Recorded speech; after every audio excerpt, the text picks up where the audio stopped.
Is it your Sharona? Is it My Sharona? How did that? It was Doug's Sharona. Oh, it's Doug Doug Sharona. Fieger, the leader of the band, the lead singer of the band. They came up with this octave riff, and I thought, well, that's pretty good. And I brought it into a rehearsal, and I was playing it, and I was telling Bruce, our drummer, I was imagining it with like no cymbals, more like a kind of tom snare thing. He came up with this amazing part, and Prescott came up with an amazing part on the bass, and Doug's kind of scat singing to it. Doug was our lead singer. Wow.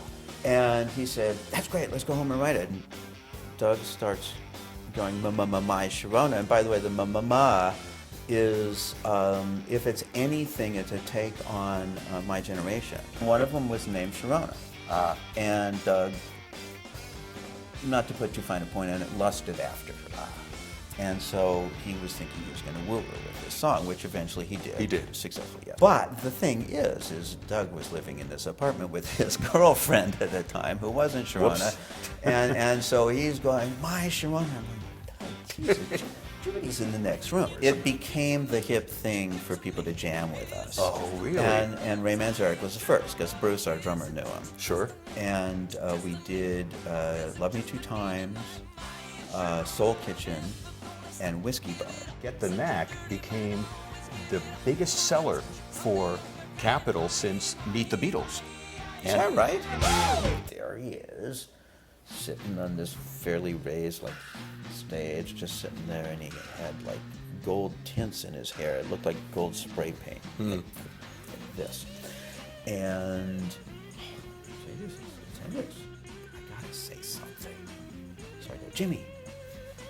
And damned if he doesn't go, like, yeah, huh? I'm thinking, Now what? yeah, now what exactly?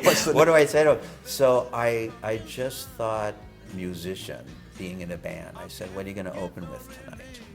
Which Fair I question. covered my ass. It's not Absolutely. the worst question. No, listen, that's reporter line. And he gave me a hippie answer. He goes, I don't know, man. Whatever we feel like at the time. It took friends to say to me, they say, Bertie, you love musical theater, and you could really do it well.